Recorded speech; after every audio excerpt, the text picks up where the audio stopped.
Okay, folks, when I talk about these evil demons in America and these racist cops and stuff that be going on here that you might not see, I talked about 5 black ones and what they did to a black man out in the street. And I'm going to show you where this story is right now. Check this out. On another thing, when we get to the end of this video, you'll see a guy speaking and black man standing behind him in a black hat with a lavender colored tie on.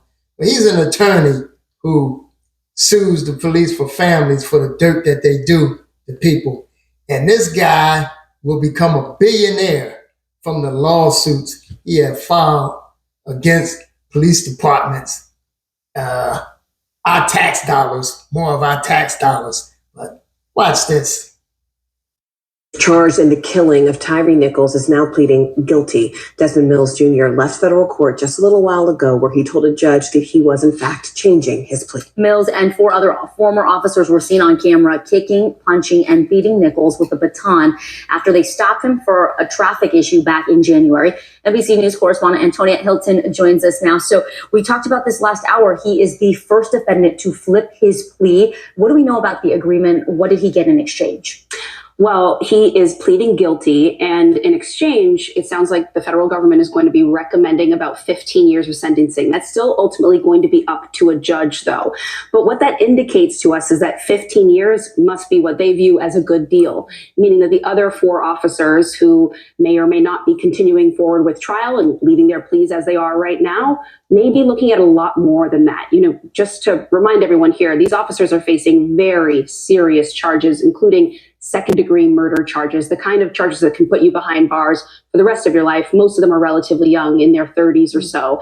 And so there's a lot for them to consider here. But what we saw was him in court very calmly, essentially admitting to his actions here. And the indication that we've received from his representatives, but also from the family of Tyre Nichols, is that he's now going to play a broader role in all of this, meaning he is going to be potentially testifying against the other officers, cooperating with prosecutors here, and that's going to impact not just this federal criminal trial, but also the civil case and the state cases. Mm-hmm. I mean, the implication is that he would be giving valuable information. But the truth is, Antonia, this sadly isn't isolated, right? We're not just talking about this incident. And in fact, we're not just talking about these officers. We're also talking about the Memphis Police Department as a whole. What has this sort of told us about that situation, and what changes are they looking to make? Right. Well, there is this big, essentially citywide investigation, the pattern and practices investigation. So it's going to be interesting to see the role that he's going to play. And one of the terms we heard attorney Benjamin Crump use today was domino, that there could be this domino effect here, and he may just be the first domino to fall,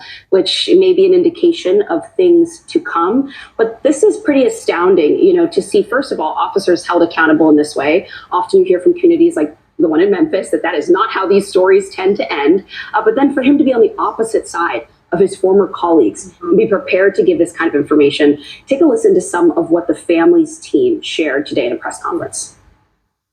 I will tell you that what we witnessed was the most dramatic moment possible in American policing today. This is a monumental shift in policing today, watching another police officer who will testify against his own based upon a policy that was in existence. So you hear the reference to policy and the word monumental here, because again, they're hinting at what you just said, Morgan, which is this may end up being much bigger than just these officers here, and what he's prepared to say may implicate more of a culture and sort of practice in the department here, which is a lot of what the family is going for. Their position is it's not just about these 5. There was a culture of rot here, and they want to root it out in the city of Memphis. Thanks for watching. Stay updated about breaking news and top stories on the NBC News app or follow us on social media. So it's one thing you'll keep hearing in these cases, the people saying this is new. Police being charged like this. What gave us was that flexibility to customize a solution. It's unusual, but it's happening more and more. It's costing the taxpayers a fortune, and it's going to be filling up the jails with police. As I said,